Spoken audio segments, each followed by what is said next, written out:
Hey guys, tonight, we slip beneath the surface of time literally. The moment you close your eyes, you're no longer nestled in your room or wrapped up in your cozy blanket.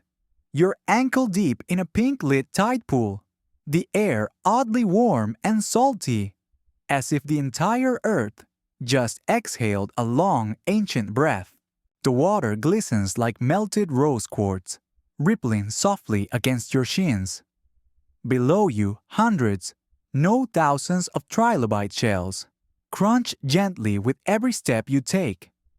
It's like walking across a beach made entirely of potato chips. If potato chips came with ancient wisdom and possibly mild judgment, these little critters, they're the OG arthropods. Long before your cat knocked over that houseplant, or your upstairs neighbor started their 3 a.m. furniture shuffle, Trilobites had already been strutting their stuff across the Cambrian seafloor for millions of years. Flat segmented and smugly armored, they look like what might happen if a horseshoe crab met a Roomba and fell in love. But don't let their simple appearance fool you. These creatures were an evolutionary flex. As you lean closer, squinting at one particularly pristine shell, half buried in the silt, a soft hum seems to rise up from it. A real lo-fi beat, steady pulsing ancient. Could be your imagination.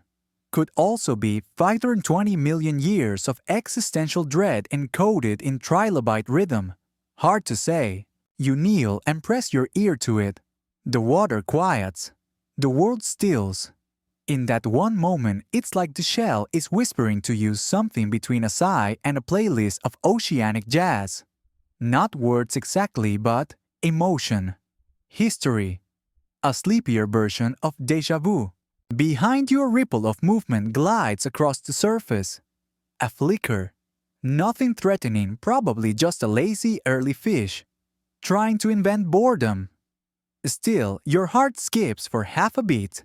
And you remember. Oh right, this isn't the comfy Holocene anymore. You probably won't survive this. So before you get comfortable, take a moment to like the video and subscribe, but only if you genuinely enjoy what I do here. And hey, drop your location and your local time in the comments. I love knowing where we're dreaming from tonight. Now dim the lights, maybe turn on a fan for that soft background hum. And let's ease into tonight's journey together. You push gently forward, wading deeper into the tide pool. The light overhead shifts slightly as the Cambrian dawn matures into something stranger. The sun's not quite round and the sky seems to forget the rules of color theory. It's a world still under construction, Earth's beta version. Beneath the surface, trilobites scuttle like clumsy little battle tanks. Some are the size of your thumbnail. Others big enough to require seatbelts. They don't notice you probably because you're technically not here, or because they're focused on more important things like avoiding getting eaten by their neighbors or wondering where they left their latest mold. Historians still argue whether trilobites were solitary introverts or complex socialites with group chats and brunch plans. But here, you swear you can see patterns clusters, moving together synchronized like dancers or synchronized swimmers who never skipped leg day. Off to your right, a trilobite flutters its legs and takes off like a jittery robotic pancake. Its movements are weirdly graceful. And maybe just a little sarcastic. You get the feeling they're all in on some kind of ancient joke that never made it past the Devonian. Your foot brushes something lumpy. You reach down, fingers wrapping around a curved piece of shell. It's a fossil in the making, just soft enough to feel alive, but already hardening under time's slow press. The silt shifts beneath your touch, revealing layer upon layer of previous trilobite lives stacked like ancient vinyl records waiting for a spin. A curious thought drifts through. If you had a turntable old enough, would trilobite shells play music? Maybe not Taylor Swift, but some slow, mineral-rich drone that could lull volcanoes back to sleep. Something flickers in your peripheral vision, a strange shimmer, like heat, rising off asphalt. You glance over and see nothing, but the tide pool's changed. Subtly, the water's pulling back like an invisible hand, gently tugging the curtain of the ocean, hinting at what's coming next. You inhale. It smells like iron and ozone and the breath of something impossibly old. There's a hush in the water now, a pause, as if the trilobites are waiting too, for what you'll find out soon enough. But for now, you stay still, crouched among sleeping shells, letting their lo-fi beat wash over you in quiet pulses, like the earth is remembering itself. And you're just lucky enough to listen in. The water grows warmer as you wade further in. It's like stepping into the past layer by layer, each footfall peeling back another million years. The tide pool stretches, becomes a lagoon, then deepens into a shallow Cambrian sea. Trilobites of every imaginable shape and mood scuttle across the seafloor like cranky little robots late for a meeting they don't quite understand. You settle on a rock, more of a soft reef ledge really, and lower your ear once again to a particularly large trilobite shell. This one's a bit scuffed, a few cracks along the edge, but you sense something in it. A faint hum. An ambient lo-fi-like murmur. Not music exactly, but a steady sleepy rhythm, like waves filtered through an old cassette. You close your eyes. The shell speaks. Sort of. It's less like hearing words and more like remembering a feeling you never had. The trilobite's life unspools in moments, soft legs, filtering mud eye stalks, swiveling for danger, the comforting scrape of a neighbor's armor drifting past. You can even sense what it worried about. Mostly bigger mouths. You feel weirdly honored. These ancient beings didn't leave behind poems or pyramids, just trails in mud and stacks of calcified jackets. But here, lying in the rhythm of the fossil, you sense a kind of slow wisdom, like they knew how to be present without overthinking it. Take note. You shift, slightly careful not to spook the trilobites meandering nearby. Some of them have strange protrusions, horns, fans, spines, little scoop-like noses. Paleontologists still argue whether these odd features were for show defense or just the prehistoric version of a bad haircut. One theory suggests some of these ornamental helmets were used for burrowing, others think they were dating flexes. Because nothing says mate with me like a forehead shaped like a pizza paddle. To your left, a group of trilobites moves in a quiet procession, trailing behind one enormous individual. It's nearly the size of a skateboard and radiates calm alpha energy.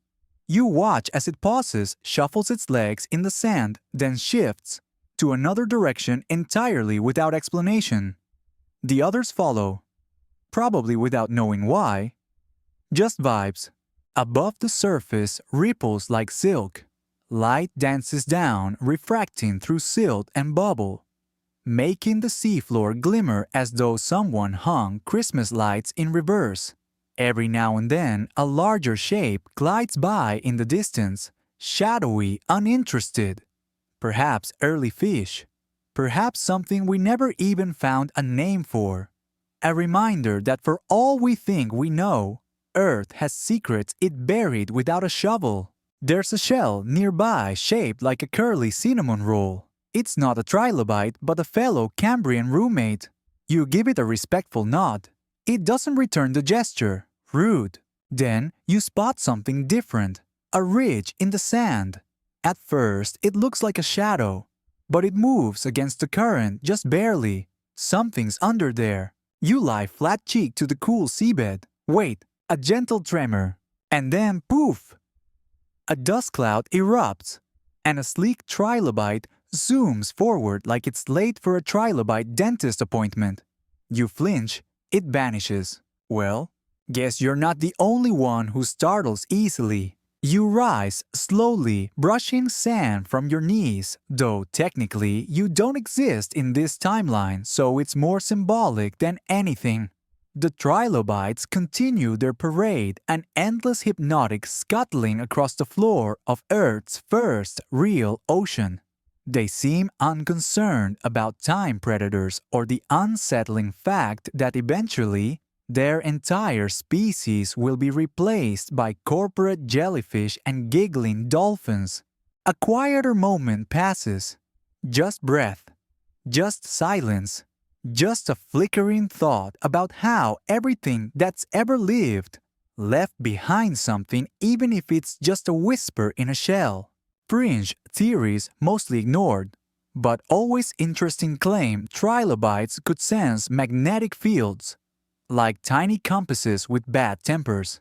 Some suggest they even migrated in herds across the seafloor, chasing seasonal algae blooms and confusing early sharks.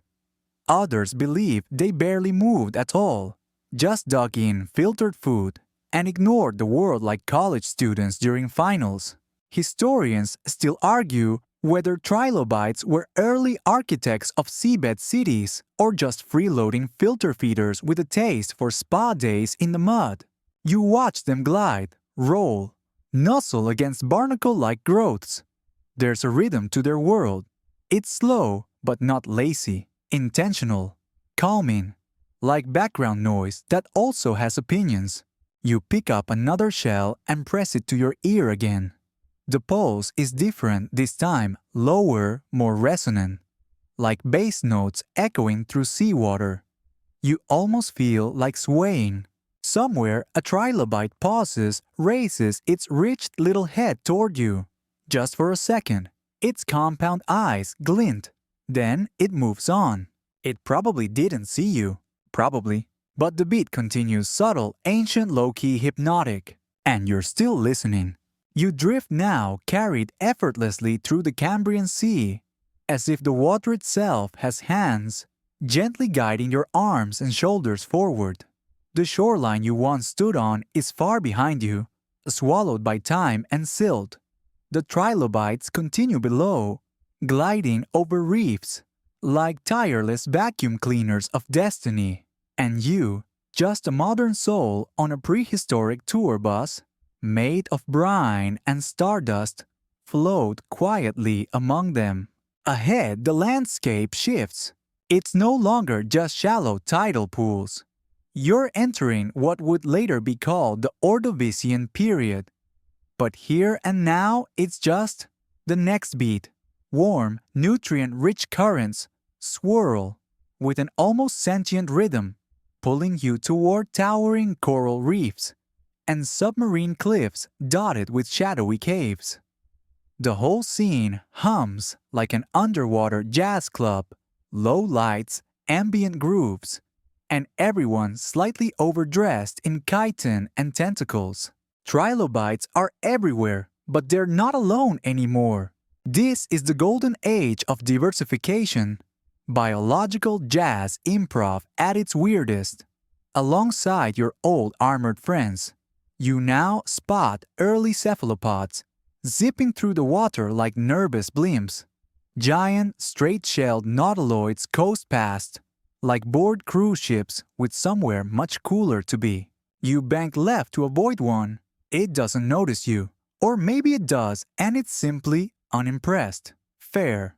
Below, trilobites hustle across reef alleys like commuters in a city designed by coral. Some species have taken on entirely new forms, spiny, flat, beetle-like, shovel-nosed. It's like they started a fashion trend and forgot how to stop. Others ride the current lazily legs, fluttering underneath them like tiny oars on invisible boats. A group of them seems to follow a path etched into the reef. You squint. It's a trail deep enough to suggest this is a daily commute. Whether they're heading to a food patch, a mating ground, or a trilobite coffee shop is unclear. But the regularity is oddly touching. Even in the chaos of evolution, some routines stick. One stops. You freeze. The trilobite turns its armored body, slightly revealing a hitchhiker clinging to its back.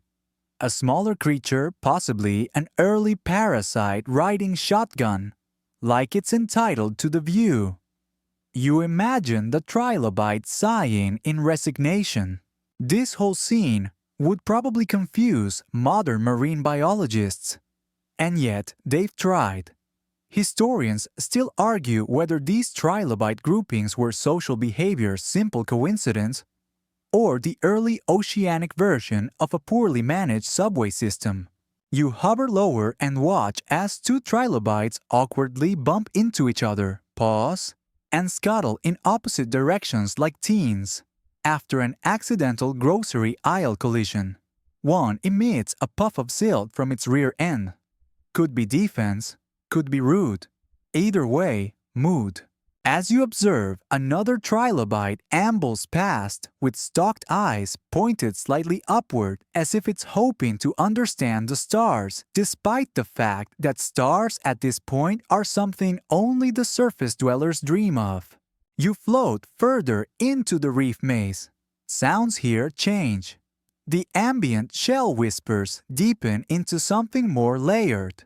Under the Lofi pulse, you can hear the distant clicks of shell on shell, the occasional shove of leg against stone, and now a new sound, a hiss. You pause mid-drift. From behind a tall sponge column comes a gliding shadow, smooth, predatory. The water tightens, and there it is, Anomalocaris, the apex predator of its day, though it looks like a cross between a shrimp, a Dyson vacuum, and a nightmare. Long and elegant with frilled swimming lobes undulating like ribbons, it darts through the water with unsettling speed. Two arm-like appendages wave ahead of its mouth, clawed, grasping hungry. It doesn't see you, but it sees the trilobite. The poor thing doesn't even have time to roll up. In a flash, the predator snaps, clamps, and spins its food mid-water like a pizza chef with poor intentions. The trilobite shell cracks, and the legs stop moving. You wince. Still PG-13, but ouch. And yet, somehow, this violence feels quieter here. More routine. Like a natural rhythm that none of them take personally. Trilobites live. Trilobites die. Something with better swimming genes gets lunch. You drift upward to avoid being part of the next food chain story. Fringe theories claim trilobites may have evolved rolling into balls because of Anomalocaris, their first attempt at armor. Others suggest it was just an evolutionary accident that turned out to be wildly practical. A prehistoric oops, but this works. The predator swerves away, tail flicking like a flag, and vanishes into deeper shadow. You exhale. There's a quiet now. Below, the trilobites resume, like nothing happened, because to them, nothing did. Just another Monday in the Ordovician. A glint catches your eye, a discarded mold. You drift toward it. The outer shell is perfect, delicate, translucent. It looks like a ghost version of its former occupant floating gently down like sea silk. You run your fingers over the ridges. Smooth, cool, almost glassy. These are their stories now. Not the attacks, not the migrations, but these little left-behind jackets of life. Empty, yes, but honest. You close your eyes again. The reef pulses. The shell hums. The trilobites glide. And you're still listening. You drift on, pulled not by current but by curiosity. The water is clearer now, and the light has changed again. It's bluer here, brighter, like the ocean has switched from warm jazz to cool synth. You're deeper into the Ordovician Sea, and the trilobites, they're changing too. You spot a new species below. Sleeker. Faster. Their eyes are more complex, their armor tighter, almost aerodynamic, as if they're adapting not just to water, but to something more urgent. You realize what it is when the shadow returns. Anomalocaris, this time closer, hungrier. It glides past like a submarine-shaped shark with an attitude problem. Its long, segmented body shimmers in the light, every rib catching sun like a blade. Trilobites scatter in its wake, flipping, spinning, rolling whatever gets them out of dinner's way. You watch one narrowly avoid those infamous grasping arms by dropping into a crevice and tucking in like a pill bug at a disco. Historians still argue whether Anomalocaris could actually crack trilobite shells or just toss them around like prehistoric popcorn, hoping for a lucky break. Some fossil records show shell fragments with perfect punctures, others completely intact, like the trilobite gave it a middle fin and rolled away. You float closer to the drama, keeping a respectful ghost distance. The predator swerves again, this time chasing something off-screen. The water trembles with the echo of its exit, and you're left in the settling silence of survivors. The trilobites begin to regroup. They're not panicking, they're adapting. You spot one with tiny spines along its back, just enough to say, "I'm crunchy and inconvenient." Another has evolved an unusually wide body, too big for most jaws to grip. Evolution here isn't flashy, it's passive-aggressive. Like armor upgrades made out of spite. Below, a trilobite creeps along the seafloor and burrows itself into the sand. Not just hiding, disappearing. You only see its eyes poking out like periscopes. If it had eyebrows, one of them would be raised. That's the game now. Stay hidden. Stay armored. Stay weird. You follow a path deeper into the reef. Here, the water shimmers golden with plankton blooms, and tiny jelly-like blobs float past your ears like lacy neon puffballs. The trilobites are denser here, forming what looks like a gathering. You float overhead and see it more clearly now. Trilobites circling each other in tight patterns. Some are touching headplates, others waving their antennae, like they're trading sea gossip. One even seems to nudge another, which nudges back. A small smile curls on your lips. Fringe theories suggest trilobites may have had complex mating rituals, maybe even group courtship dances. Fossil beds from this era sometimes show massive clusters of them fossilized in close groups, like some ancient orgy frozen in stone, or maybe just the world's slowest family reunion. No one's certain. Some say it was seasonal spawning. Others argue it was just where trilobites gathered to molt or feed. Still watching them now, touching, turning, communicating in ways no one alive can truly understand, it feels like something more. You move closer. One particularly large trilobite, roughly the size of a football, climbs a coral ridge and pauses at the top. Its eye stalks tilt toward the light, catching glints of the sun like little mirrored sunglasses. And for a second, just one sleepy heartbeat of a second, you swear it sees you. Not with fear, not with recognition, but with patience. Then it turns, curls slightly, and slowly rolls down the coral ridge like it's just clocked out for the day. You feel a sudden pang of affection for these creatures. They've survived extinction events, volcanic tantrums, asteroid gossip, and apex predators who can't mind their own business. And yet, here they are, still existing with intention. Maybe they don't dream.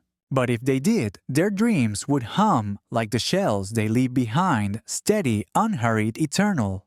You pass through another tunnel of coral. The walls are tight. You brush against tiny fanworms that retract with comedic urgency. The water grows darker, now cooler. A change is coming again. From behind you, a gentle clicking sound. You turn. A single trilobite follows, slowly. Curiously, its movement is rhythmic: click, shuffle, pause, click. It doesn't blink, they can't, but it seems aware of your presence. You pause, it pauses. You float still, it approaches. And then, with the gentlest of gestures, it nudges a tiny shell fragment toward you. A gift, a message, a bugged piece of ocean software. You don't know, but you accept it. You hold the shell gently between your fingers, and it hums, just like the others this time, a little warmer, a little closer. The trilobite lingers a second more, then turns away and disappears into the murky blue. A part of you wants to follow, but the water is shifting again. Something deeper calls. The water thickens as you drift further forward, more resistance, more pressure, like the ocean is trying to remind you it's very, very old and you're still just visiting. The color around you fades from blue to a deeper teal, then to a shadowy green that muffles the light. If earlier you were floating through a jazz lounge, now you're descending into an underwater cathedral. Quiet, solemn, and just a little bit intimidating. Welcome to the midnight mass of molten trilobites. It takes a moment to see them all. They're perfectly still at first, clinging to rocks and reef shelves. Some are half buried in silt, others are suspended upside down like tired acrobats. And then it begins. The molt. One by one, they split along the seams of their exoskeletons, peeling away from themselves like sleepy crustaceans emerging from uncomfortable armor. The sound is faint, but unmistakable. A soft pop hiss, like a champagne bottle opened underwater. The empty shells drift upward for a moment before gravity and time pull them down. They settle like snow, forming a loose blanket of ghost bodies on the ocean floor. It's haunting, beautiful, slightly itchy to think about. Historians still argue whether trilobites molted seasonally, communally, or just whenever they felt cramped and existential. Some fossil beds show dozens of empty shells, layered together, proof of mass molting events. Others are found alone, suggesting the occasional introvert trilobite who didn't want to molt in public. You float among the discarded shells. They look like perfect duplicates, like copy-paste jobs, except slightly deflated. You reach out and tap one gently. It flips over in slow motion, revealing its hollow underside. You half expect it to wink. A nearby trilobite finishes its molt kicks off its old shell with a dramatic wiggle and immediately shuffles away, fresher, softer, and more vulnerable than it was a moment ago. If trilobites could blush, this one might be doing it. Another trilobite, smaller, younger, struggles with its molt. It wriggles halfway out, gets stuck, wiggles again. You find yourself silently rooting for it. Go on, little guy. You've got this. Evolution depends on it. Eventually, with a final kick, it bursts free and tumbles end over end like a poorly packed burrito. You almost applaud. The scene is mesmerizing. And while you're watching, something glides past behind you. Slow, long, silent. Not a predator this time. It's a ribbon of jelly, an early comb jelly undulating with faint bioluminescence. The light it emits reflects off the drifting mold shells, casting eerie, slow-moving shadows. It's the closest this ancient sea comes to fireworks. You blink slowly, taking in the shimmering ballet of empty trilobite skins. Some look paper-thin, like insect wings. Others have heft-armored ghosts. You wonder if trilobites recognize their own former shells or if they simply moved on indifferent to the past. They left so many versions of themselves behind, it's hard to know which one mattered most. A trilobite cruises by with two mold shells trailing in its wake like trophies. Maybe it's bragging, maybe it's just messy. Fringe theorists once speculated that some trilobites might have eaten their own discarded shells to recycle the calcium. Modern science mostly scoffs at this, but honestly wouldn't blame them. Exoskeletons don't grow on trees. And in a world where the only other snack options are algae and bad vibes, you work with what you've got. You rise a bit, letting the shellstorm drift beneath you. Higher up, the water feels fresher again. Less crowded, more spacious. Fewer trilobites now. They mold, then vanish into deeper territory. Maybe they've got places to be. Or maybe they've just learned the hard way to avoid lingering after shedding their armor. You hover in the stillness, imagining what it must feel like to step out of your own skin and begin again. Lighter, stranger, slightly sticky probably, but free. And then something new catches your eye. It's not a trilobite, not entirely. This creature has a flatter body, more streamlined. It ripples when it moves. A transitional form, an offshoot, nature's experimental sketch. It darts through the silt like it's late for something mysterious. You file it away mentally. One of Earth's many prototypes. Some succeed, some end up as fossils on display next to trilobites with better marketing. The shell hum is quieter now. Subdued. Like a lull in the symphony. You realize the molting has nearly ended. The reef is littered with discarded shells like after a concert, where everyone left their shoes behind. The trilobites have vanished into shadow corridors, off to tougher terrain or deeper oceans, or maybe just a nap. You float through the empty space, picking up one last shell. It fits in your palm, tiny, detailed, strong. It whispers again, not in words, in rhythm, a steady ancient beat, like the world breathing, like time counting itself backward. You close your fingers around it gently and keep drifting forward. The water begins to move faster. Not violently, but with purpose. A low rumble rolls through the current. Not quite sound, not quite motion. It's like the ocean is clearing its throat before turning the page. You cling to a smooth, algae-coated rock peering into the gloom ahead. The light dims slightly as if clouds have passed above, even though the surface is far away now. And in the next moment, the world shifts again. A turbidity current. It begins subtly like the edge of a fog bank creeping along the seafloor. You squint. Dust, silt, no something heavier, denser. A slow, churning wall of sediment moving down slope. Picking up speed, swallowing everything in its path. It's not fast, but it's relentless. A trilobite scuttles ahead of it, looking over its metaphorical shoulder. It rolls into a tight ball and hunkers down. Others follow suit, some bury, some brace, some just bolt. You watch a group of 3 disappear into a crevice just in time. The current washes over them with a deep sigh. You've just witnessed a submarine, landslide, and underwater avalanche of mud and debris. These events weren't rare back then. In fact, they're part of the reason we even have such exquisite trilobite fossils today.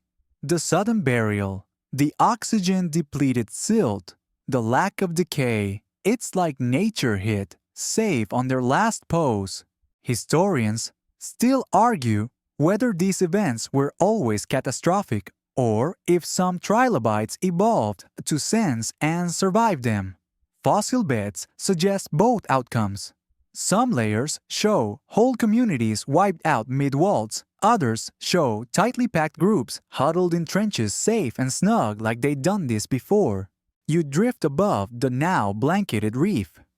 The turbidity cloud rolls on in the distance, casting a long tail of shadow behind it. As it passes, it leaves a stillness in its wake, like fresh snow over a battlefield. Below, trilobites slowly reemerge. One pokes its head out of the mud like a periscope, antennae wiggling cautiously. Another shakes itself off and resumes its slow scuttle like nothing happened. It's deeply comforting. You envy their unshakable shrug and carry-on energy. Nearby, you spot a trilobite that didn't make it. Its legs are frozen mid-curl, its eye ridge half-buried. There's a strange dignity to it, like a statue of something that never intended to be remembered. The sediment clings to it in soft ribbons already beginning the long process of preservation. Not decay, not yet, just slowing. You float quietly beside it for a moment, offering your invisible presence like a vigil. It deserves that much. Then movement again. To your left, the reef begins to pulse. Life returns in trickles. Tiny worms unfurl from the mud. Sponge-like creatures resume their soft filter feeding. And the trilobites. They re-establish their traffic patterns like old commuters after a snow delay. You watch one nudge another out of the way with what can only be described as passive-aggressive grace. One particularly determined individual climbs over a fresh silt pile, like a hiker, summiting a very boring hill. It pauses at the top, surveys the view, then promptly falls back down. You don't laugh out loud, but you do smile. Fringe paleobiologists sometimes compare trilobite behavior to that of modern horseshoe crabs, slow, deliberate, with a surprising amount of bumping into things. Others think they were more like ants with organized trails and possible chemical communication. We may never know, but watching them now, it's clear they had a vibe. As the cloud of sediment thins and settles into layers, you imagine the clockwork of time beginning to press downward. Every grain of silt that lands is a tick. Every flattened shell a talk. Someday this very reef will be stone, a page in Earth's dusty scrapbook. But for now, it's still alive. You drift upward, letting the scene shrink beneath you. It looks like a sand painting from here, soft browns, faint purples, tiny trails winding through fossil futures. The trilobites become dots. The mud a canvas. You imagine an artist millions of years from now, chipping away at limestone and revealing this moment by accident. There's beauty in the fact that none of these trilobites knew they'd be remembered. They weren't aiming for legacy. They were just living, avoiding predators, rolling when scared, changing shells when they got too tight. And somehow that was enough. The water clears around you brighter again, though now tinged with copper. The sea is warming, shallowing. Not a gentle change this time. Something's brewing. You glance back once at the trilobite grave now beneath you, already softening into memory. And you move forward, because so did they. The water feels different now. Thicker with life, richer with sunlight. As you ascend from the shadow depths of the trilobite burial ground, everything sharpens. The reef is bolder, the silt lighter, and the trilobites bouncier. Is that a word for creatures with 20 legs and no clear facial expression? It is now. You've entered the Silurian period, and evolution has been busy. Trilobites here are still around, thankfully, but they've had to upgrade. The ocean floor is getting more crowded. Coral is booming. Jawed fish have started flexing their fins. And in shallow lagoons, leafy green algae are creeping toward the surface like they've just heard of the sun and want a closer look. But what you notice first is the groove. The trilobites here move differently, more confident. Some glide in perfect lines, others twist into synchronized spirals, their spiked tails glinting under dappled light. It's like the world's sleepiest ballet. If everyone in the cast had armor plating and zero concern for audience reviews, you find yourself floating above a clearing in the reef, where dozens of trilobites appear to be gathering. The same rhythmic trails crisscross the sand. They bump into each other gently. Pauses continue. There's a calmness to it, but also something ceremonial. You half expect one to start humming. Historians still argue whether trilobites had ritualistic behaviors or were simply driven by simple instincts, light food each other. But the formations here, circular, repeated, suggest pattern, purpose, maybe even memory. And you're floating above it all, a bedtime ghost, watching an ancient flash mob unfold in 2 BPM. Fringe theorists have even suggested these groupings could be migratory rest stops, pit stops between deeper journeys. Others argue they were safety and number zones like armored cuddle puddles.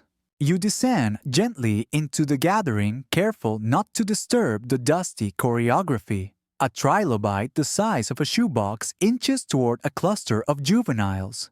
They shuffle nervously. It stops, extends its front legs slightly, and without warning flips onto its back in a slow, awkward roll.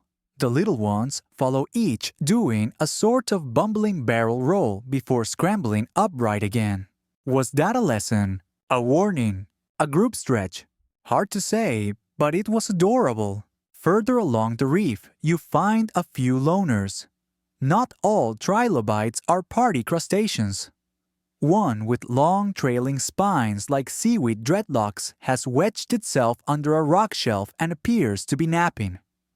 Another slowly circles a barnacle-encrusted boulder, clearly trying to solve a puzzle only it understands. Then, new movement. You turn and see them trilobites with legs, slightly longer than usual. Legs that are starting to look suspiciously like proto-joints. Like legs for walking, not swimming, not crawling. They aren't just scuttling anymore. They're stepping. Your breath catches. You're witnessing the idea of walking being invented. These pioneers are edging toward the intertidal zone, where water thins and the land begins. You follow one as it ambles awkwardly up a gentle slope, through the thick, wet sand legs flailing for grip. It doesn't get far before retreating defeated. But still it tried. And another one tries after it. This is how life learns. Fail, wiggle, repeat. You hover near a tide pool, shallow, sunlit, warm.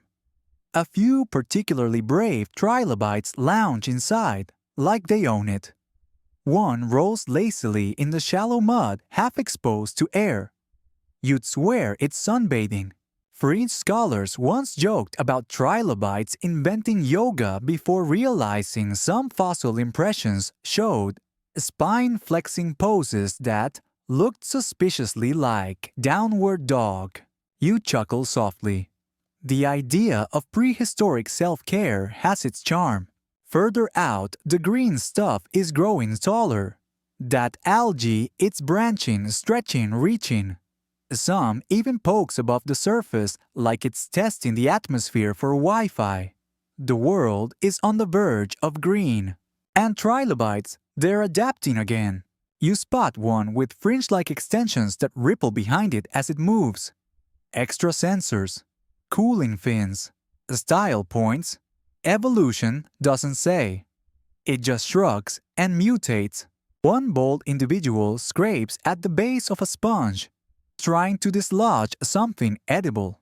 It pauses, senses you, then backs up slowly, like it's pretending not to have noticed you watching. Smooth. The shell hum you've been hearing this whole journey. It's richer here. You press your hand to the soft floor, and the vibrations are steady layered, like low bass chords, wrapped in seafoam. There's music in the mud. A lullaby in limestone. You rise again slowly like a soap bubble drifting upward. Below, the trilobites continue their quiet revolution, stepping, stretching, surviving. And you drift forward, into deeper waters. Again, you're deeper now, not just in the ocean, but in time. As if each heartbeat slides you another million years forward, and the water responds in kind, growing cooler, darker, more layered with history. The light dims into twilight blue shadows, deepening beneath outcroppings of sponge-like growths and coral towers, sculpted by patience. Welcome to the Devonian. often called the Age of Fishes. But don't worry, the Trilobites haven't left the party. They've just toughened up. Down here, evolution is playing a more aggressive rhythm. Trilobites, once slow dancers in silty shallows, now move with tighter purpose. They've gained spines, long defensive, ridiculous-looking spines. Some trail behind them like feather boas dipped in calcium. Others jut out from their sides like a first-year blacksmith's over-enthusiastic final project. You drift beside one such creature. It's huge, nearly the size of a medium pizza box, with curved spines that sway slightly as it moves. It pauses beside a small crevice, flexes its shell with a weird, almost sassy wiggle, and disappears inside. You don't follow. Respect. These trilobites have to be tougher because the Devonian Ocean is frankly kind of a nightmare. Above you fish now rule the currents. Sleek armored ones like placoderms glide through the water with blank-eyed confidence. Some are small, some are the size of a horse, and all of them have mouths like regrets. You duck as one glides overhead a Dunkel Osteus, perhaps the original reason for fear. It doesn't see you, or if it does, it doesn't care. You're not crunchy enough. Historians still argue whether trilobites adapted these defensive spines in response to predation from early fish, like Dunkleosteus, or whether it was a more gradual arms race, a quiet cold war of armor versus appetite. But down here, the pressure to innovate is written all over their fossils. Fringe theories suggest some trilobites develop sensory pits in their armor, tiny pressure-detecting organs that help them feel predators coming. Think of it as a prehistoric sixth sense. Or maybe just a nervous system wired by caffeine. You float through a narrow ravine, between reef shelves, watching trilobites shuffle in and out like crabby little monks. Their patterns are slower here, more deliberate. You get the feeling they've learned how to wait things out. A group huddles beneath a fan-shaped coral, nestled together in a loose spiral. One twitches its back legs. Another gently taps a neighbor with an antenna like it's checking in. None of them move much. It's as if the world has become too sharp, too fast, and the only way to survive is to slow down until it forgets you're there. You stay with them a while. The water here isn't silent, it pulses. A deep, ancient rhythm presses against your ribs. A kind of pressure song layered with low frequencies and distant clicks. Maybe it's tectonic movement. Maybe it's the echo of distant collapses.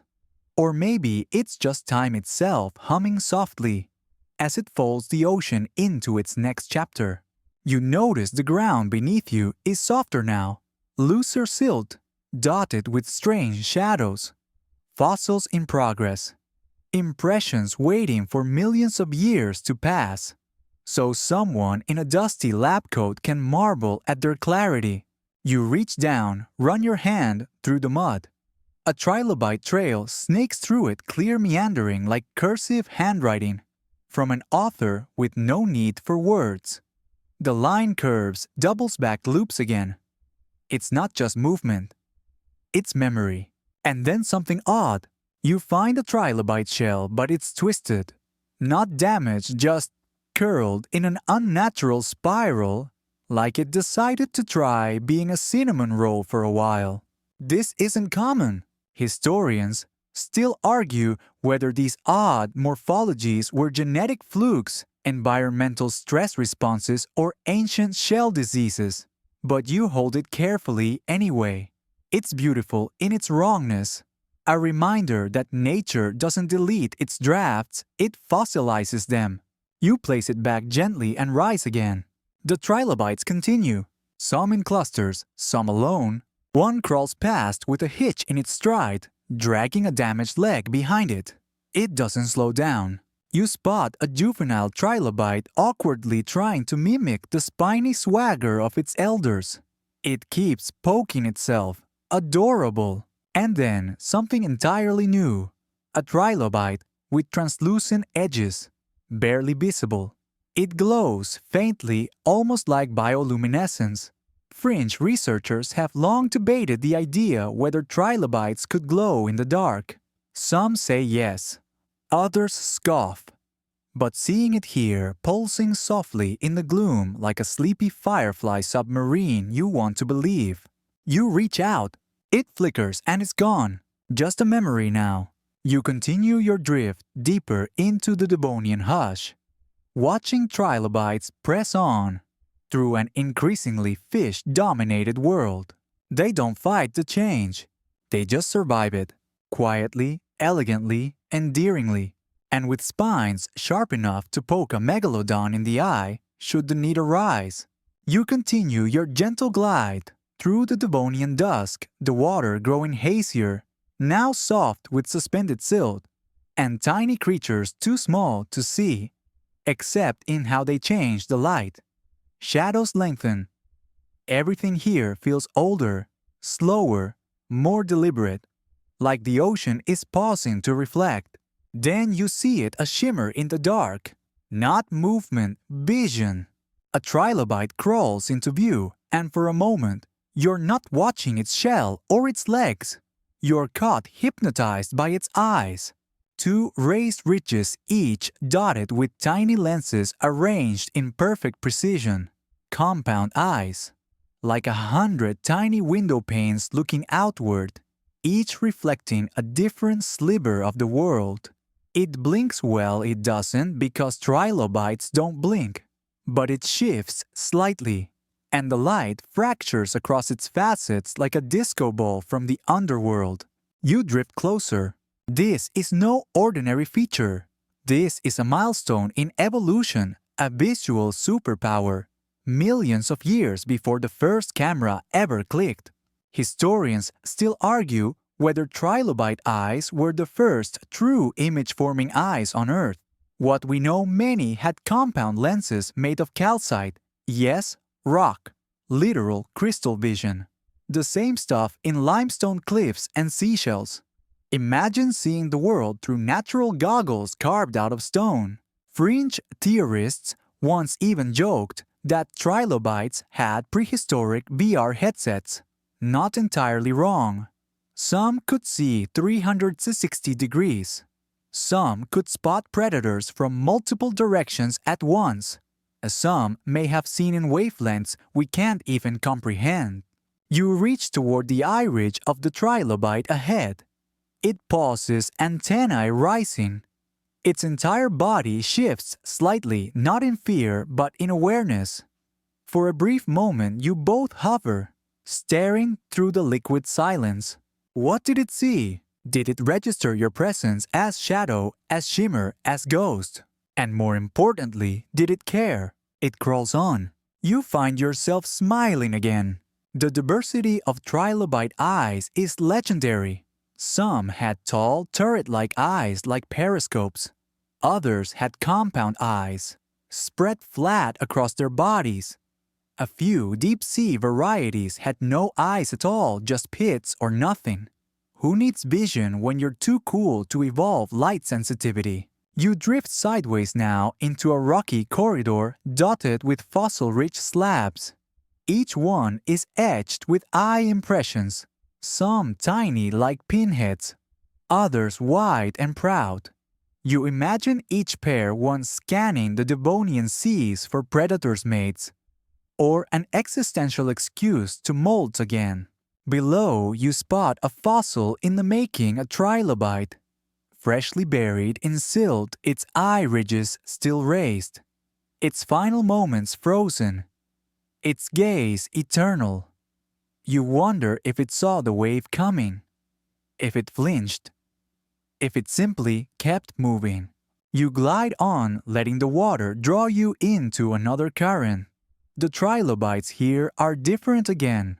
Their eyes smaller, their movements more guarded. One creeps along a steep slope, carefully anchoring its legs into tiny grooves, worn by time and repetition. Another stands still, watching, waiting. Is it afraid or just aware? In some fossil beds, trilobite eyes remain preserved in stunning detail, crystalline structures perfectly intact after hundreds of millions of years, like jewels embedded in stone. Paleontologists cut these fossils, carefully polishing the lenses under microscopes.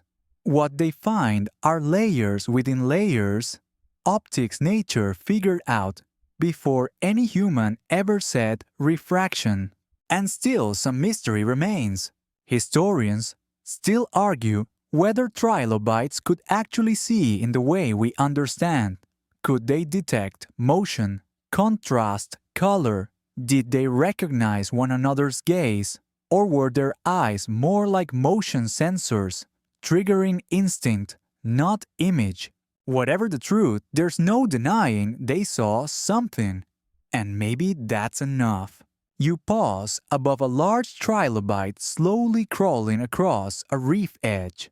Its eyes are the size of marbles glinting faintly in the fading light. As it moves, you follow, mimicking its pace, one segment at a time, one deliberate leg after the next. You begin to notice its trail, a faint groove in the soft seafloor.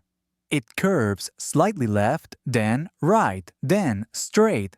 A pattern, not random, not meandering, but purposeful, as if it's navigating by memory or by vision. You imagine what it might be seeing: jagged coral shapes, distant fish, flickers of plankton blooms, the ever-present ripple of water and time. 1,000 views layered at once. No single picture, just impressions, movement, light, shadow. You float up and away, letting it continue.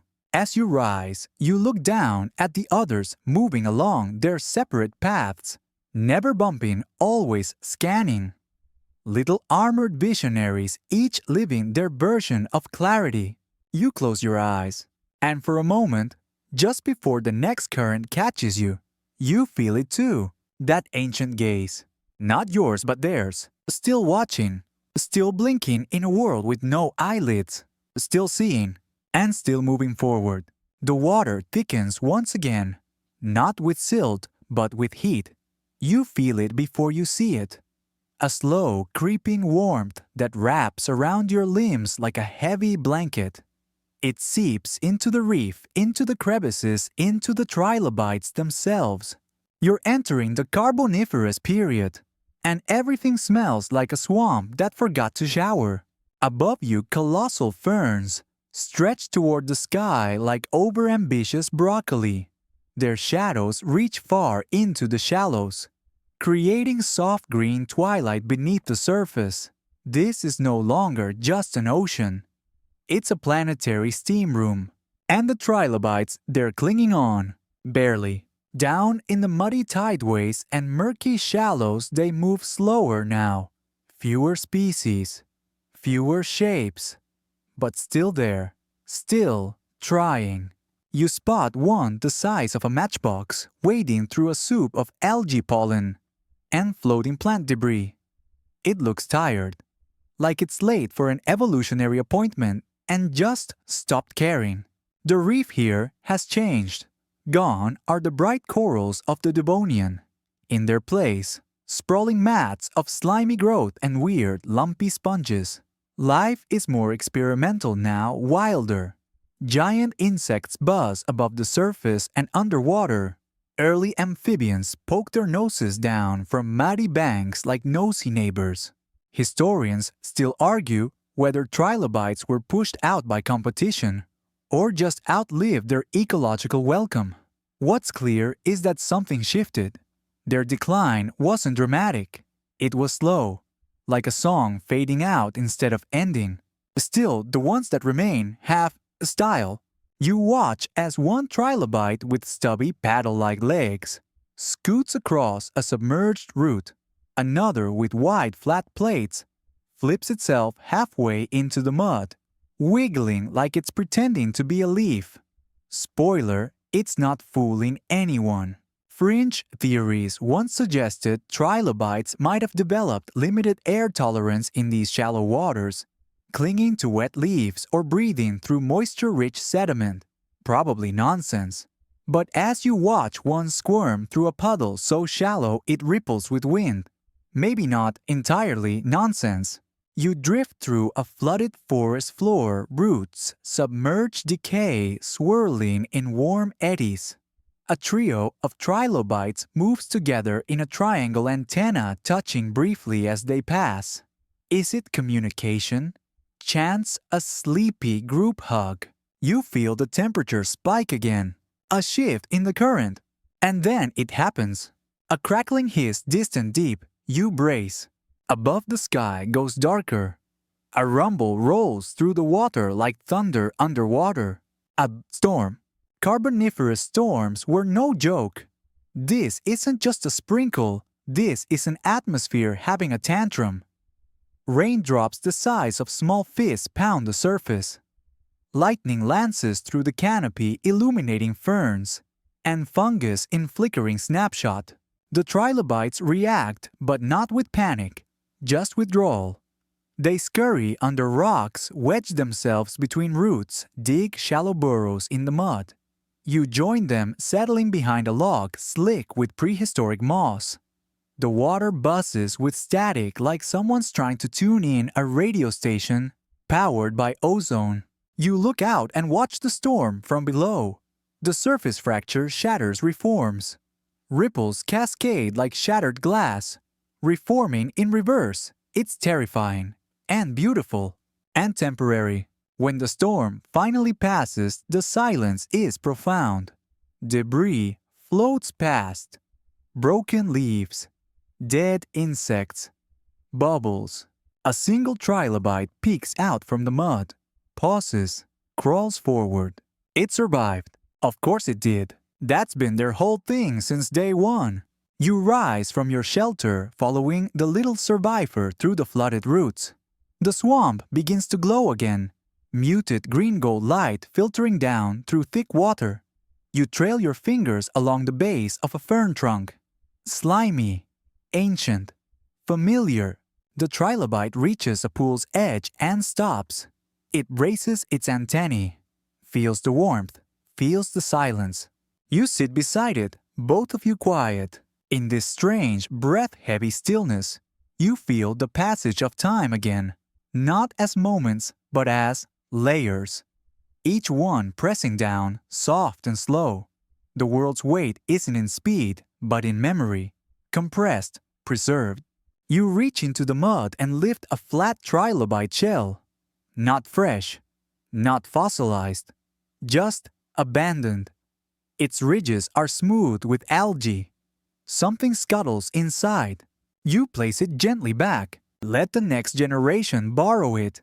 Because in this steamy, amphibian-scented, overgrown sauna of a planet, the trilobites are still whispering. You drift farther inland, not on foot obviously, but following the curling fingers of tide channels that snake through thick swamp and fern. The air changes. It's denser now, wetter. If humidity had a flavor, this would taste like wet bark and mosquito ambition. Welcome to Pangaea. That's right. The continents have gotten clingy. What used to be scattered continents and cozy seas has jammed together into one supercontinent, like a puzzle forced to fit by a toddler. All around you, shallow seas are retreating, trapped between rising land masses and deepening basins. And for trilobites, that's a bit of a disaster. You float down into what was once a thriving shelf sea. A bright, bustling reef neighborhood and find instead a desert of silt. Occasional boulders dot the seafloor, but mostly it's just wide, empty plains. No fish, no coral, no music. Well, not entirely silent. There's still a beat, a quiet, rattling pulse. You follow it, and there they are. A handful of trilobites still moving, slower now, heavier. These are the final forms. Their shells are thicker. Their legs seem shorter, maybe from millennia of trudging across harder, drier seabeds. Their eyes smaller. Some look like they've stopped bothering altogether. You watch one trail across the mud in lazy zigzags, then pause halfway like it's considering a nap. Mood. This is the Permian period. And if you listen carefully, you can almost hear the countdown ticking beneath the sand. Historians still argue whether this last trilobite species declined due to climate stress competition or simple bad luck, probably a cocktail of all three shaken over 50 million years. But what's clear is that their numbers are down, their diversity is gone, and the oceans no longer their stage. Fringe theories even suggest trilobites tried migrating to deeper waters, during this time searching for refuge in darker, more stable depths. Some fossil evidence supports these isolated remains in deep marine beds, far from earlier reef zones. If true, it means these creatures didn't just vanish. They retreated, silently, with purpose. You float across a dry seabed, now exposed by a shifting tide. Cracks spread across the mud, like paper left too long in the sun. A single trilobite drags itself from one puddle to another, navigating like an old man refusing to ask for directions. Each leg movement is deliberate, measured. It's not in a hurry. It has nowhere left to go. Above, the climate is getting weird. Temperature swings, volcanic gases, CO2 levels climbing like a stressed-out teenager's search history. You glance up. The water pulses red. No, really. There's a faint blush to the sea now, a sign of oxygen loss. The chemistry is shifting. Slowly, fatally. You descend into a deeper trench, hoping to find cooler waters. Life clings on here, sparse, faint, but present. And yes, one more trilobite. Its shell is rough, patchy. It moves in short bursts. You watch it climb over a fallen sponge skeleton rest, then slide down the other side like a weary sled. Still going, still here. A lesser creature would have given up. But trilobites never had a script for surrender. You settle beside it. It doesn't acknowledge you, but you imagine if it could speak, it'd say something like, "We were never trying to be impressive. We were just trying to be enough." And they were. They colonized every ocean, mastered the mud, rode through 5 extinction events before this one. They lasted longer than almost any animal line ever will. And now, the air changes again. The water warms unnaturally fast.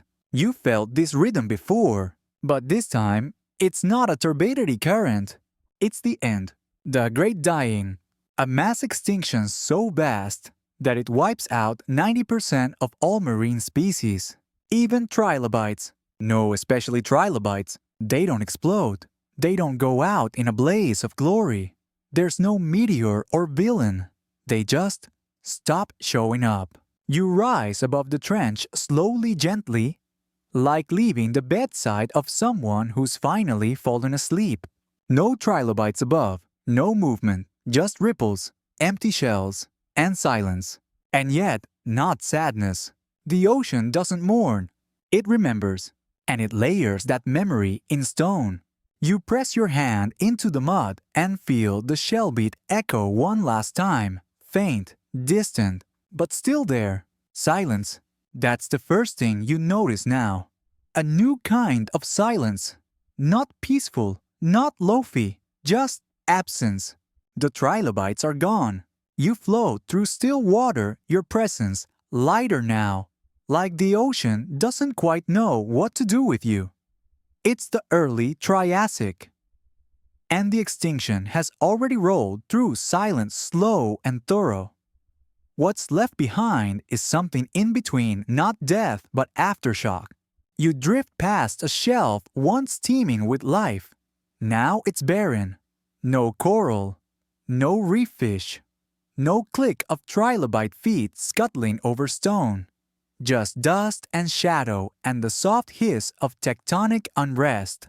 The world is trying to restart, and it's not doing a great job.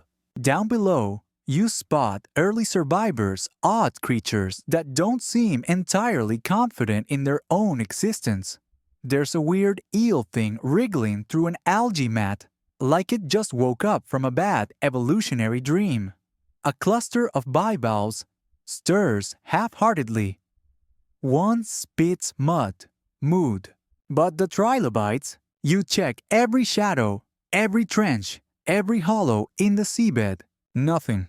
You land softly on a ridge and trace your fingers through the sediment. No shell hum, no rhythm, just the memory of a beat fading like the tail end of a long-forgotten vinyl. Historians still argue whether the Trilobites could have survived. If under slightly different circumstances, they might have squeezed through the extinction bottleneck. After all, some relatives like horseshoe crabs are still crawling around today, full of stubborn and slightly gross glory. But Trilobites, nope. Fringe theories have tried to suggest secret survival, ghost populations in unstudied trenches, misidentified specimens in dusty museum drawers. You want to believe, but the ocean here feels final. Like a door was shut behind you while you weren't looking. You glide along the seabed following a crack that runs like a scar through the stone. Every now and then you spot an old imprint, just a shallow trace of a trilobite's final shuffle.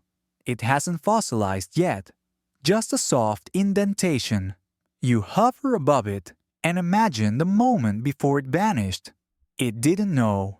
It just moved forward like it always did. You close your eyes. The water presses gently around you. Warm, slow, heavy with carbon. This was the cost of the great dying oceans that turned sluggish chemistry that turned hostile. A place once filled with whispering shells, now filled with fog and fossil fuel. You rise again, and then something catches your eye. A shadow, small, delicate. You move toward it hard-skipping in a way that doesn't make sense, because technically you don't have one in this moment. But still, you hope. You reach it, and it's not a trilobite. It's a piece of one. Just a fragment. A section of tail. 3 perfect ridges. Curved gently like it was still in motion when time cracked it open. Fossilization hasn't finished its work yet. It's still halfway between creature and stone. You kneel beside it. It hums, barely, like the last note of a song played once too often but still hanging in the air. You rest your hand on it. It's warm from the pressure of Earth's memory. And just for a moment you can almost hear them again. Trilobites chattering in shallow seas, bumping antennae, trying and failing to dance, molting, migrating, mating, meandering. You smile, because extinction isn't the same as being forgotten. Trilobites are in every museum drawer, every dusty geology textbook, every kid's fossil hunting phase. They're etched into cliffs, tucked into limestone, whispered through the hum of ancient shells. And now, they're in you. You lift the fragment gently, then let it fall. It settles into the silt with a soft, tough, like a book closing. The chapter ends, but you drift on. Because extinction never means the end of the story. It just means the rest of the ocean gets to speak. The ocean ahead stretches wide and unfamiliar. New shapes move within it, stranger, faster, flashier. But beneath all this change, something slower pulses. A rhythm you've grown used to. Except now it doesn't come from living trilobites. It comes from their remains. You're gliding over one of Earth's most remarkable and accidental libraries of fossil bed. Not just a scattered graveyard, but a perfectly preserved record. Layered limestone shelves stretch below you, each slab a page in Earth's memoir, pressed together by pressure time and the occasional mudslide panic. And there they are, dozens, hundreds, trilobites frozen in place, some mid-crawl, some curled tight in a defensive roll, others sprawled with antennae outstretched, as if they were reaching for something just before the sea silenced everything. You float lower just above one fossil. Its ridges are crisp.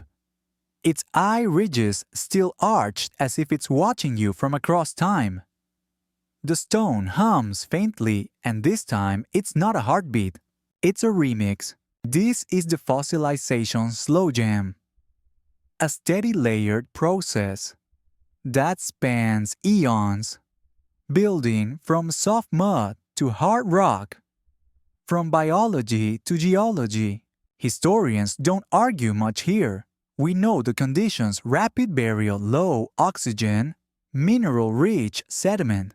We know how the trilobites' exoskeletons made of calcite became the perfect canvas for deep time. What we don't always know is why. Some layers captured them in such emotional, candid poses. Some trilobites are fossilized in swarms, suggesting group behavior, mass migrations, or perhaps a tragic spa day gone wrong. Others are alone, captured mid-roll, like they were startled by something big and toothy. Each one is a snapshot, a fossilized moment. You hover beside a layered wall. It's like Earth's own photo album. Only every picture is in grayscale and nobody's smiling.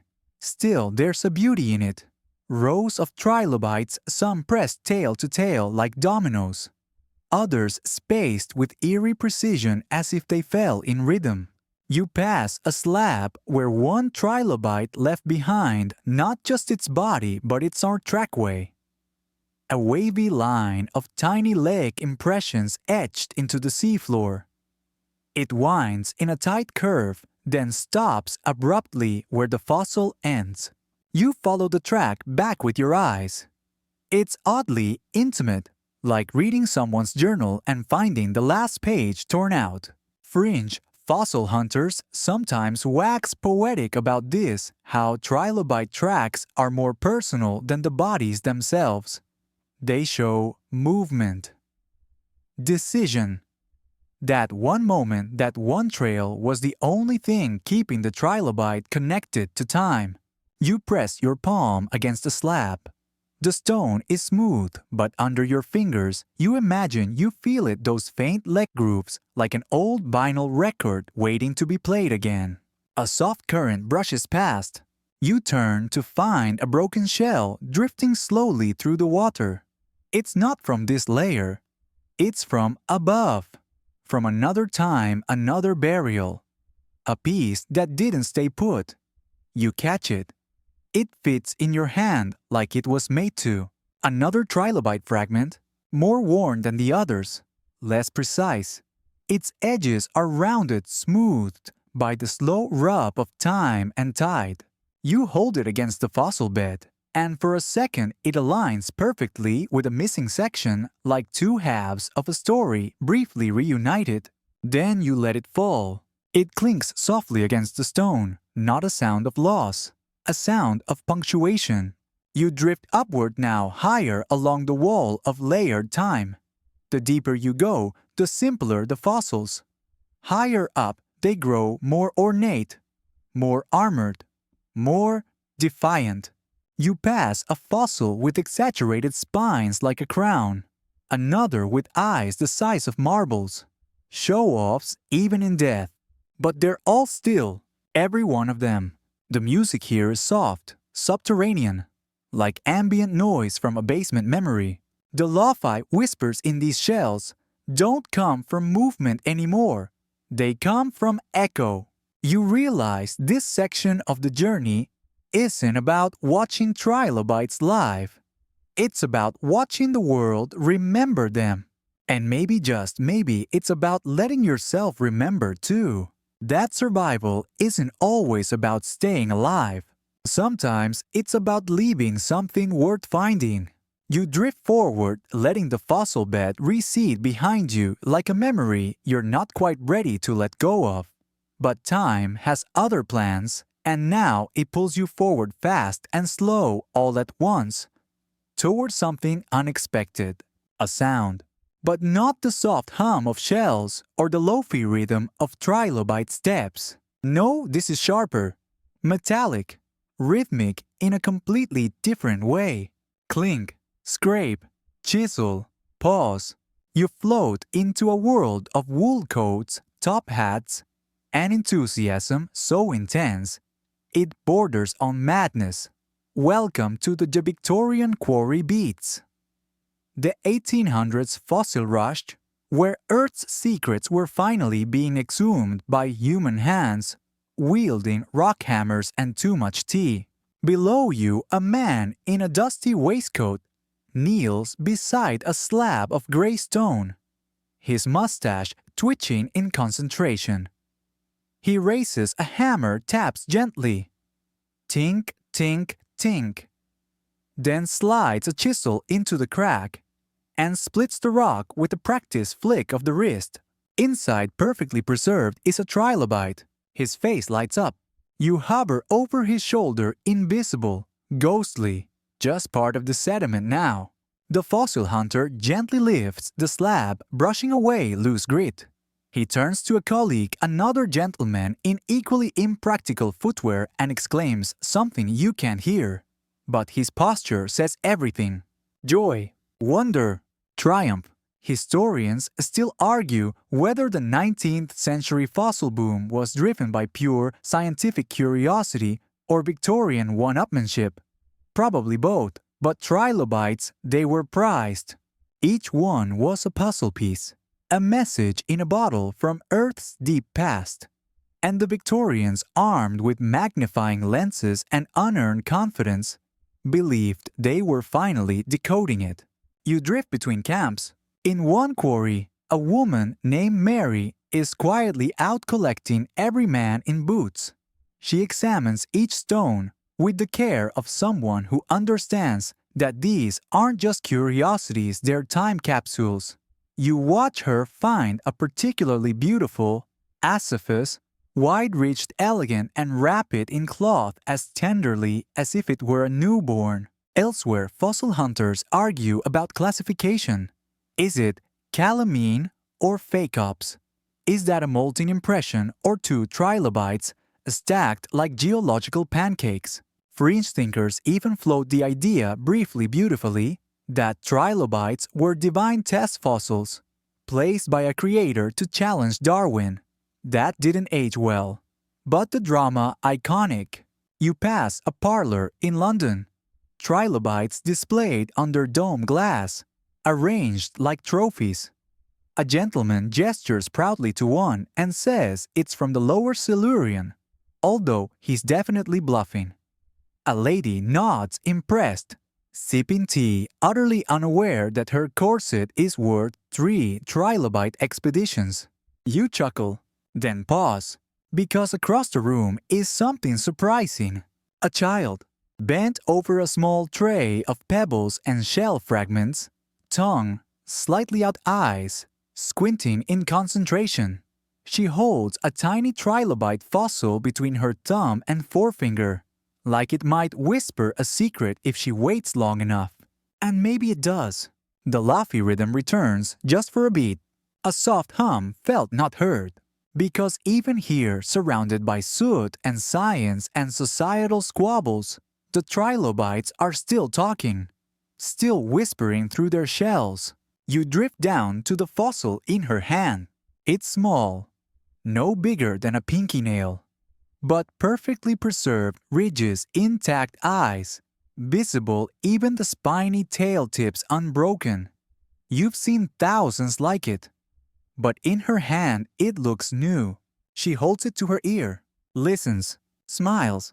You feel something warm rise in your chest. This is how they survive now. Not through scuttling or molting or rolling away from predators, but through memory, through wonder, through someone holding a stone and realizing it once moved. You step back figuratively, because again, you don't have legs right now, and let the moment unfold. The fossil goes into a velvet pouch. It will sit on a shelf, then in a drawer, then maybe in a museum. It may be forgotten for years, and then rediscovered. Again, the trilobites are used to this. You float back into the wind, leaving the dusty field and clicking tools behind, back into the ocean, back into silence. But now you carry something new with you. Not a shell, not a fossil, but the echo of someone somewhere listening.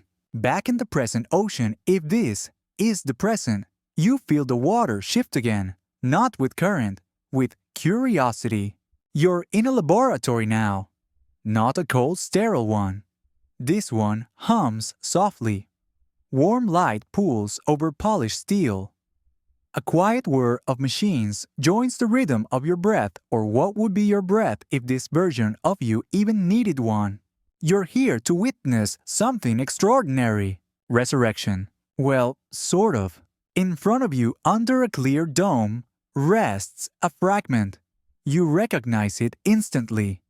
Trilobite. A partial head shield. Flat and unassuming like any fossilized relic you'd find in a natural history drawer. But this one is pulsing. Gently, artificial light dances across its surface as microneedles, and nanobot arms work it over with impossible delicacy. You lean in. The surface shimmers, then splits, just slightly. A fine seam opens where mineral meets memory. This isn't archaeology. This is reconstruction. Historians still argue whether this is science or sci-fi, whether we should call this synthetic biology deep time imaging, or just an expensive hobby funded by people who watched Jurassic Park too many times. But fringe labs around the world are doing it anyway, taking ancient proteins, modeling genetic gaps, trying to reverse engineer something that evolution filed away 500 million years ago. You drift past glowing tanks lined with shell fragments. One piece at a time, they're being regrown. Not alive, not yet, but functional. One shell glows faintly where the calcite layers have been restored with artificial minerals. Another hosts tiny cilia, lab-grown leg hairs rippling like they remember how to swim. In one tank, something moves. A full trilobite model. Not a fossil, not a robot. Something in between. It crawls along a glass slope, bumps into the corner, adjusts, and tries again. It's awkward, a little sad, but also beautiful. This is the digital equivalent of waking up from a 400 million year nap and asking, "Where's the mud?" You watch as researchers observe, quietly taking notes, whispering theories. Some look thrilled, others uncomfortable. You can guess why. Ethics committees still haven't caught up with the idea of resurrecting a creature that predates trees. One camp says, "This is education." Another warns, "This is vanity." A few quietly mutter, "What if it bites?" You float past a wall lined with CT scans, cross-sections of trilobite fossils, rendered in shimmering 3D. In one scan, you see a ghostly digestive tract. In another, a nerve bundle. And in the most recent one, you swear you see an eye gleaming like a digitized jewel. You pause at a desk. A scientist, young, exhausted, sleeves rolled up, leans back in her chair staring at two trilobite fossils and a 3D printed replica. The replica is glossy, precise, and faintly golden under the lab lights. She reaches forward and gently runs a fingertip along its ridges. You can feel her thoughts. Is this real? Do I understand this creature? Or am I just making an echo with different tools? Fringe theorists have asked the same. Can you bring back a trilobite without its world, without the currents, the silt, the predators, the shellbeat, lullabies? Is a trilobite still a trilobite if it doesn't know how to molt in fear of an anomalocaris? And more importantly, does it matter? You glide back toward the tank. The Trilobite thing pauses, lifts its head. It doesn't have a brain like ours. Not even close. But something in it hesitates, registers, adjusts. You wonder if it feels that strange hum, the shell memory you've followed through this entire journey. You tap the glass softly. It doesn't react, but the water ripples faintly, just a little. And behind you, something else lights up. A wall of fossil shells arranged chronologically. From tiny early Cambrian doodles to majestic Devonian giants to the stubby, stubborn survivors of the Permian's last gasp. It looks like a mural, or maybe a family tree. The oldest shell at the far left glints. You walk toward it, place your hand on the glass, feel nothing. And yet, you do. Because this isn't resurrection, not really. It's remembrance. Science at its best isn't about reviving the past. It's about listening to it, honoring it, letting it whisper through microscopes and microscales and miniature tools until it tells us something new. You take one last look at the lab-grown Trilobite. It's still walking, still trying. And somehow that feels right. They always were. You're drifting upward now. Not toward the surface exactly, but toward reflection. The ocean grows clearer again, strangely calm, like it's holding its breath. There are no trilobites here. Not in body, but in legacy. Oh, they're everywhere. This is the climate crisis mirror, where past and present start to rhyme a little too well for comfort. Above you, the light is fractured.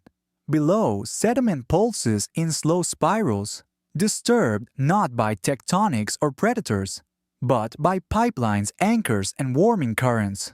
The ocean feels sick, not in the dramatic Hollywood way, but in the slow, quiet way you don't notice until it's almost too late. You pass a reef. Dead coral stretches like skeleton fingers. A few fish flit through cautious and subdued. It's not a collapse, it's a quieting dug. And just beneath that silence, trilobites, not in form, in lesson. Because this world, it's starting to look a little too familiar. Carbon dioxide rising, oxygen levels in the ocean dropping, acidifying waters, declining biodiversity, slow die-offs, ghost reefs. It's a highlight reel of the Permian's final act, the one that took out the trilobites for good. Historians still argue how much of their extinction was triggered by climate, but modern paleoclimatology doesn't hesitate. Volcanism released greenhouse gases, oceans grew warmer, oxygen dissolved out, marine species collapsed, and now you float through waters that echo that script. You pass a buoy, half-submerged sensors blinking dimly. A school of jellyfish drifts past one of the few groups thriving in this new sea. You almost laugh. Trilobites once ruled here. Now the ocean is filling with transparent blobs and plastic ghosts.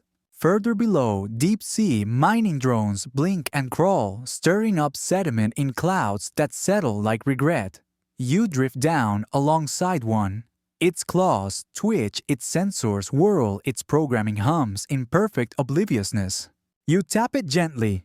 It doesn't react, but the water around it ripples with memory. You're reminded of the trilobites who lived through 5 mass extinctions only to vanish in the 6th.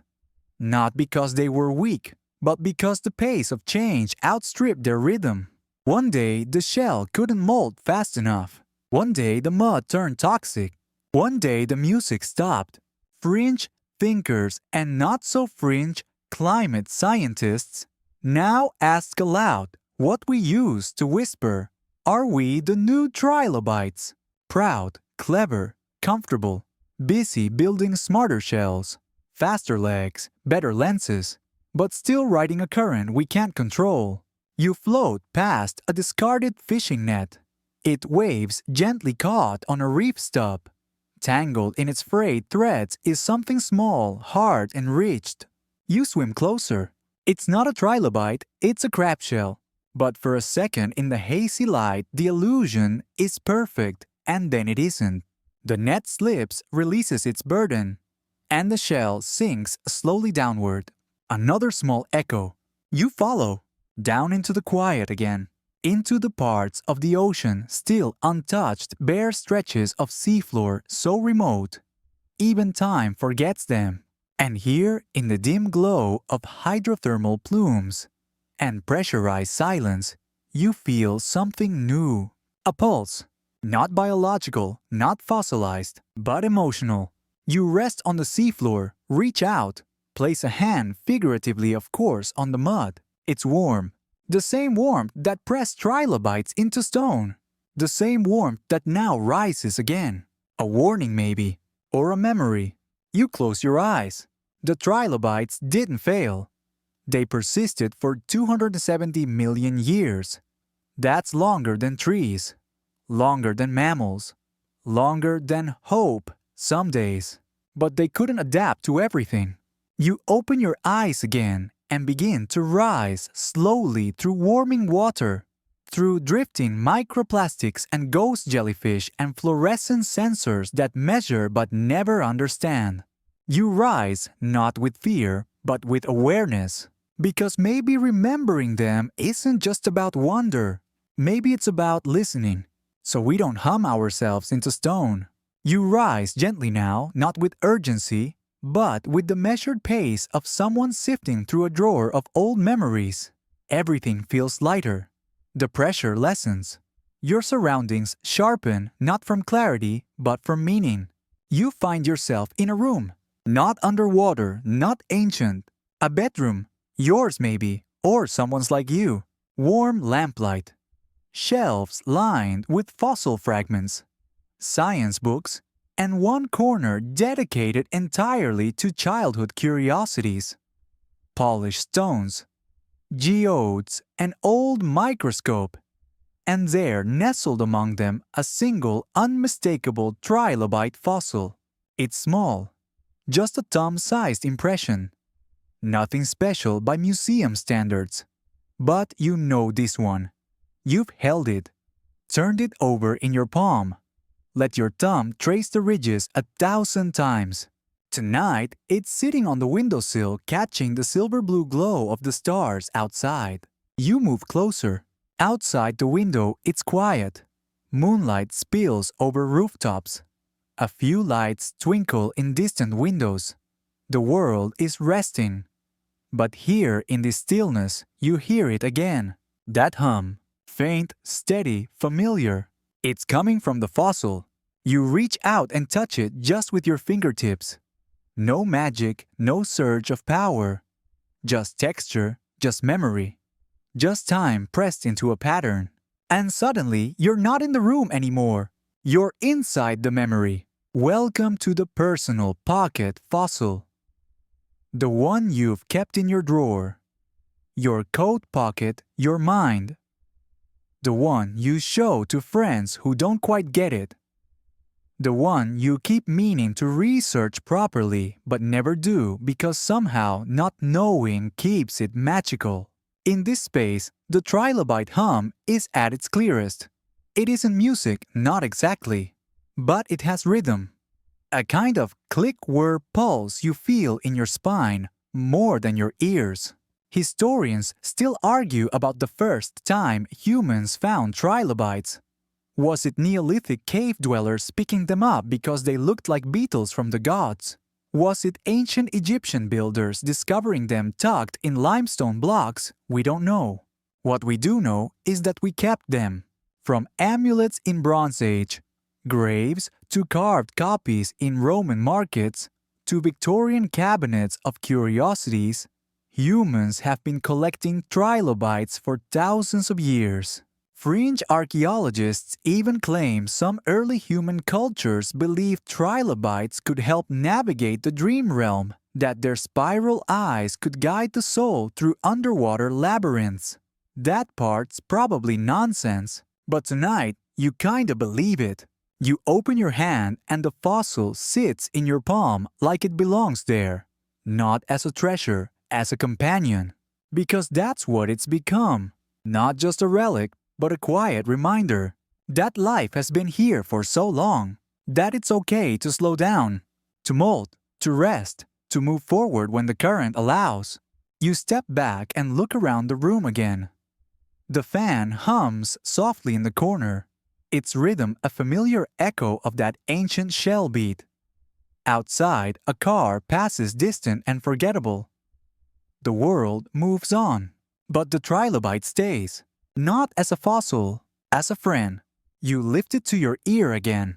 It whispers nothing, and somehow everything. You blink and the room slips away, not rudely, not suddenly, but with a soft dissolve like fog lifting from memory. You're somewhere else now, somewhere quieter than silence. Your feet or whatever you're using to float through this story touch a surface, both familiar and strange. A stone shell, something in between. You're back at sea, but not the sea you know. Above you the sky is starlit and endless. Below, the water is glassy and dark, unmoving as obsidian. Everything around you hums with that low, ancient rhythm.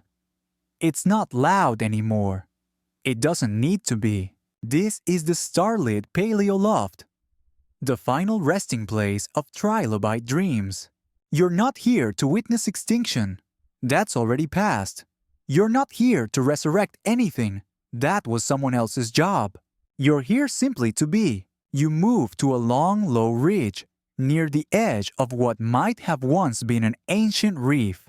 On it, scattered like mementos across a windowsill, are trilobite shells, whole cracked, molted, fossilized, half-formed. Some are polished smooth by time. Others still hold bits of the seafloor inside them. A few catch the starlight in glints that look suspiciously like wings. You sit among them. You pick one up. It's cool to the touch, light. You set it down gently, then another and another. One by one, you place them in a row. No particular order, just how it feels right. The night air is still. No breeze, no birds. Just the far-off splash of cosmic dust finding its way home. You lean back looking up. The stars here aren't constellations you recognize.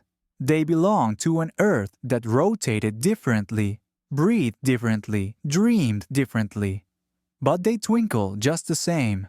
Somewhere out there, maybe on a shelf in a kid's bedroom, your favorite trilobite fossil sits in a small dish next to a paperclip and two marbles. Somewhere else, a researcher compares scans from old Devonian beds, wondering if the groove in that eye ridge means something new. And in yet another place, an artist tattoos a trilobite on their forearm, because they saw one once and thought, that's kind of beautiful. You're not alone here, because trilobites aren't really gone. They're just quiet now. Every beach with a fossil, every quarry, every geology classroom, every dream like this one. They're still whispering, still humming, still waiting for someone to listen. You run your fingers over one last shell. The tiniest, the most worn, barely a shape anymore. Just a suggestion. And you smile, because it's enough. It was always enough.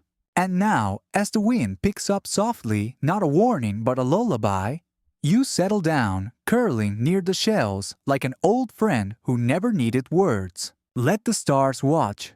Let the trilobites rest. Let the hum play out. You're part of it now. You remain in that peaceful stillness for a while, wrapped not in darkness but in something softer. A kind of clarity, the kind that comes after the noise has faded, when there's nothing left to distract you from listening to what's always been there. You rise, not quickly, not dramatically, just a slow drift upward like mist, lifting from tide pools at dawn. This next space feels like a transition, a hallway between eras. But there are no walls, just dust, stardust, seafloor dust, the kind that settles slowly over 1 billion years. and turns into everything we know. Mountains, fossils, coffee mugs, thoughts. You're above the ocean now. Or maybe beneath the stars. Or both. It's a place where trilobites no longer scuttle but still exist. In the minds and memories and shelves of people who keep them. You float beside a window. On the other side, a child pressing their nose to the glass. It's raining outside, not hard, just enough for the world to shimmer. The child turns something over in their hand, a rock. No, not just a rock. It's that same familiar ridged shape. A trilobite fossil. Some worn, slightly cracked. It looks like it's been dropped more than once. They press it against the glass. And outside, the rain runs down in rivulets. Just like the silted currents the trilobite once swam through. Inside the room glows softly. A reading lamp. A blanket fort. Somewhere a parent murmurs a bedtime story. Not this one, but it could be. You move on. Through a library, a museum, a backyard dig site, a half-finished geology thesis with coffee stains and dozens of maybe notes in the margins. Each place you pass, someone is holding a piece of Trilobite story. Not the whole thing, but enough. You return once more to the edge of a beach, where the waves lap gently. And in the foam, something catches the light. Not gold, not treasure, just one small fossil, barely the size of a fingernail, but it has ridges, segments, texture, a pattern. And you can feel it hum. It's been waiting here for someone to notice, someone to pick it up, turn it over, whisper back, not to bring it to life, but to bring it into memory. Because that's the final form of survival, to be thought of, to be held, to be placed gently on a shelf beside a window where starlight or lamplight can fall on it every evening and some quiet voice, perhaps yours, says, "You were here." And the fossil says nothing. Because it already knows. The tide of the story is ebbing now. You're not drifting anymore, you're floating. Still, weightless in a space made not of ocean or air, but of memory. Time no longer presses around you. It opens. Wide, gentle, quiet, and all around you shells. Thousands of them. Some complete, ridged, gleaming faintly with starlight or imagination. Others broken, half-formed, faded by time and touch. They're not organized. There's no museum label here. No glass, no box. Just a scattering like someone laid them out to remember something they couldn't quite name. This is the end of the journey. Not of the trilobites, they've been gone for 250 million years. Not of you clearly, you're still here. But of this moment, this little shared wander through their world. You reach down and touch a shell. It crumbles softly, lovingly, like dust made of lullabies. Another hum begins to rise low and far away. It's the sound of everything you've seen echoing gently backward through you. The Cambrian tide pools, the Ordovician reefs, the molting moons, the Devonian pressure, the Permian silence, the Victorian whispers, the fossil shelves, the glass tank, the child at the window. Each shell hums in its own way. Some fast, some soft, some bold, some almost shy. Together they make a rhythm so subtle you didn't even realize you've been hearing it all along. A kind of music. A kind of peace. You close your eyes, and as the last bits of shell sound fade into the starlit dark, you exhale, not to end, but to ease into stillness. Because it's okay to sleep now. The trilobites are resting, and you've earned it. The ocean is quiet now, not empty, just resting. Like it's tucking itself in under layers of time and stone, letting its waves rise and fall with the rhythm of deep memory. The trilobites are gone, but their shells remain. Soft echoes in limestone, gentle ridges pressed into the corners of forgotten rivers. museum drawers quietly humming to themselves after the lights go out, and in your mind perhaps a lingering sense of stillness. You've traveled through 500 million years of seas and silence. You've floated beside molting colonies, crept past ancient predators, and stood still in the echo of fossil beds. You've listened to the soft, slow music of survival, and now you carry that rhythm with you. So as you lie there wrapped in quiet eyes, heavy and heart calm, let the trilobite hum continue, not loud, not sharp, just faint, like distant waves, tapping the shore of a very old dream. Inhale, exhale. The shells are settled now. The stars are watching. And you're safe. Let the weight of the day fall away like a discarded exoskeleton. Let your thoughts mold slowly into stillness. Let your breathing find the slow beat of ancient tides. You're part of the story now, not as a fossil, but as a witness. So close your eyes, let go, and sleep.